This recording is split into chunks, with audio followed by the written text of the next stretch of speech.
नमस्कार दोस्तों, मध्य प्रदेश अति शिक्षक भर्ती को लेकर एक और बड़ी अपडेट निकलकर सामने आ रही है। जैसा कि आप जानते हैं 2025-26 का सत्र आपका खत्म होने वाला है। वो 2026-27 की भर्ती को लेकर यहाँ पर एक बड़ी अपडेट निकलकर सामने आ रही है। इसके साथ साथ यहाँ पर एक और अपडेट है कि इस बार गेस्ट टीचरों के खाली पदों की संख्या बढ़ सकती है, यानी कि इनकी ज़्यादा संख्या में भर्ती की जाएगी। इन सब को लेकर विभाग की तरफ से क्या अपडेट है, डीपीआई अधिकारियों की तरफ से क्या कहा गया है, इन सब के बारे में आगे हम बात करेंगे। वो किस प्रकार से आपकी भर्ती होती है, इसके बारे में भी आपको शॉर्ट में जानकारी आगे देने वाला हूं। अगर आप यहां देखें, नवीन शिक्षण सत्र में होगी 80,000 अतिथि शिक्षकों की भर्ती, तैयारियां शुरू। तो नए शिक्षण सत्र में 80,000 गेस्ट टीचरों की भर्ती की जानी है और इसकी तैयारियां भी स्टार्ट कर दी गई हैं। आगे अगर आप देखें, प्रदेश में नवीन शिक्षण सत्र शुरू होते ही सरकार अतिथि शिक्षकों की भर्ती करेगी। इसके लिए तैयारियां प्रारंभ कर दी गई हैं।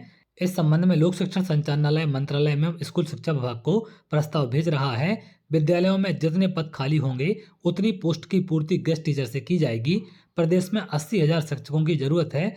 इनकी जगह वर्तमान में 76,000 अतिथि शिक्षक काम कर रहे हैं, तो 80,000 गेस्ट टीचरों की आवश्यकता है, लेकिन 76,000 इन पर काम कर रहे हैं। एक सत्र के लिए रखे गए इनका कार्यकाल मार्च में समाप्त हो रहा है। स्कूल शिक्षा विभाग का कहना है कि अप्रैल में नवीन शिक्षण सत्र की तैयारियां हो रही हैं। इसी के साथ बच्चों को पढ़ाई के लिए पर्याप्त शिक्षक हों, इसकी भी व्यवस्था की जा रही है। अति शिक्षकों को नियुक्ति करने के लिए शीघ्र ही समय सीमा निर्धारित होगी, तो जल्द ही नए सत्र के लिए गेस्ट टीचरों की ज्वाइनिंग कराई जानी है। इसको लेकर तैयारियां चल रही हैं।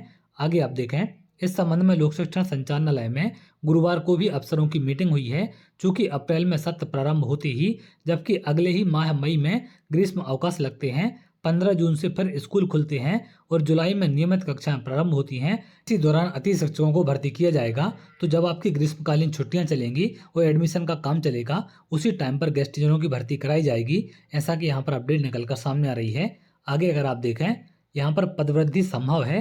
प्रदेश में 80,000 से अधिक अतिथि शिक्षकों की जरूरत पड़ सकती है, क्योंकि शिक्षकों का प्रतिमाह रिटायरमेंट हो रहा है। अफसरों के अनुसार मौजूदा सत्र में भी राज्य में 500 से अधिक शिक्षक रिटायर हुए हैं। इसमें कुछ दिवंगत भी हो चुके हैं। इनके पदों पर भी अभी शिक्षक पदस्थ नहीं है। इस कारण नवीन सत्र में ऐसे पदों की पूर्ति भी अतिथियों से की जाएगी। इनका क्या कहना है, यहाँ पर अगर आप देखें, के द्विवेदी हैं, संचालक हैं लोक शिक्षण संचालनालय के। इन्होंने क्या कहा है, नवीन शिक्षण सत्र में अतिथि शिक्षकों को स्कूलों में नियुक्त करने की तैयारी चल रही है। जैसे ही सत्र प्रारंभ होगा तो प्रदेश में खाली पदों पर अतिथि शिक्षक रखे जाएंगे। इस विषय पर काम चल रहा है। तो यहाँ पर नए सत्र में गेस्ट टीचरों की भर्ती को लेकर तैयारियां आपकी स्टार्ट कर दी गई हैं। अब किस प्रकार से आप लोग की भर्ती कराई जाती है, इसके बारे में एक शॉर्ट में आपको जानकारी देने वाला हूं। एजुकेशन पोर्टल 3.0 के माध्यम से आपकी भर्ती होती है। पहले इसका पोर्टल अलग था, लेकिन अब आपका पोर्टल चेंज हो चुका है। तो किस प्रकार से आपकी आगे भर्ती की जाएगी, सबसे पहले रजिस्ट्रेशन कराए जाते हैं। तो जिनके भी रजिस्ट्रेशन पहले हो चुके हैं उनको रजिस्ट्रेशन नहीं करना पड़ते हैं। जिन्होंने कभी भी अपना रजिस्ट्रेशन गेस्ट टीचर के रूप में नहीं किया है, इनको पहले अपना रजिस्ट्रेशन करना पड़ता है। अपनी क्वालिफिकेशन यहाँ पर ऐड करनी पड़ती है, जिससे इनका स्कोर कार्ड बनकर तैयार हो जाता है। तो स्कोर कार्ड के माध्यम से ही आपकी ज्वाइनिंग कराई जाती है। स्कोर कार्ड होना आपके पास अनिवार्य है, क्योंकि इसी के अंकों के आधार पर आपकी मेरिट बनती है।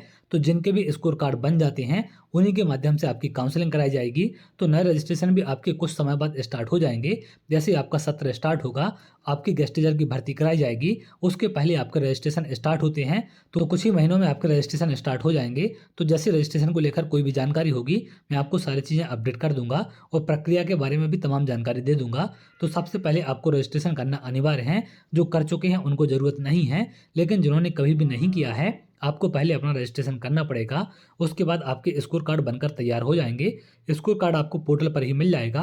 जैसे ही आपका स्कोर कार्ड बनकर तैयार हो जाएगा, उसके बाद एजुकेशन पोर्टल 3.0 के माध्यम से आपकी भर्ती कराई जाएगी। अब यहाँ पर जो पहले से काम कर रहे हैं, यानी कि जो पूर्व से कार्यरत हैं, उनको पहले ज्वाइनिंग का मौका दिया जाता है।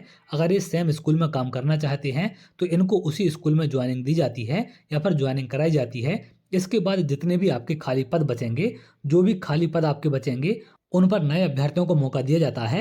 यानी कि सिर्फ खाली पद जहां पर हैं उन पर नए अभ्यर्थियों की काउंसलिंग कराई जाती है। जहाँ पर पहले से गेस्ट टीचर काम कर रहे हैं, वहाँ पर पहले उन्हीं गेस्ट टीचरों को मौका मिलता है जो पहले से काम कर रहे हैं। अगर पहले से काम कर रहे गेस्ट टीचर अपना स्कूल चेंज करना चाहते हैं तो इनको नए सिरे से प्रक्रिया में भाग लेना पड़ेगा। यानी कि जो आपकी चॉइस फिलिंग कराई जाएगी, चॉइस फिलिंग के माध्यम से इनको स्कूल अलॉट होंगे। तो स्कूलों की चॉइस फिलिंग वहाँ पर आपसे कराई जाती है। तमाम प्रक्रिया जैसे ही आपकी स्टार्ट होगी, उसके बाद मैं आपको स्टेप बाय स्टेप जानकारी दूंगा कि कैसे कैसे आपको अपना रजिस्ट्रेशन करना है, कैसे अपनी चॉइस फिलिंग करनी है। आपको किसी भी प्रकार से परेशान नहीं होना पड़ेगा। इसके पहले जितनी भी भर्ती आपकी कराई गई हैं, सभी की स्टेप बाय स्टेप जानकारी चैनल पर दी जाती है।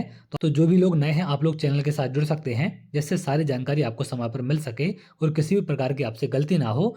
तो खाली पदों पर आपकी चॉइस फिलिंग कराई जाएगी। चॉइस फिलिंग होने के बाद आपको क्या करना पड़ेगा, चॉइस फिलिंग जैसे होगी उसके बाद आपकी मेरिट जारी होगी। मेरिट में अगर आपका स्कूल अलॉट होता है तो पोर्टल पर उसकी जानकारी आपको दिख जाती है। जो आपकी प्रोफाइल है, प्रोफाइल में ही तमाम जानकारी आपकी आ जाएगी। तो वहाँ पर स्कूल का नाम आ जाता है। स्कूल का नाम कैसे देखना है, इन सब की जानकारी आगे मैं आपको दे दूंगा जैसे आपकी प्रक्रिया स्टार्ट होगी।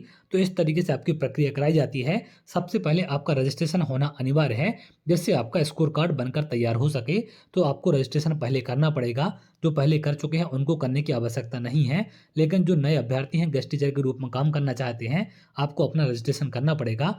जैसे ही आपका सत्र खत्म होगा या फिर नए सत्र की भर्ती स्टार्ट होगी, उसके पहले आपके रजिस्ट्रेशन कराए जाते हैं। इस बात का आप ध्यान रखें। तो आप लोग रजिस्ट्रेशन को लेकर परेशान ना हो, जल्द ही इसको लेकर पोर्टल आपका चालू कर दिया जाएगा। तो चलिए आगे जो भी अपडेट होगी मैं आपको जरूर शेयर करूंगा। अगर आप ऐसी जानकारी चाहते हैं तो हमारे चैनल के साथ जुड़ सकते हैं, जिससे और भी इंपॉर्टेंट अपडेट आपको मिल सके।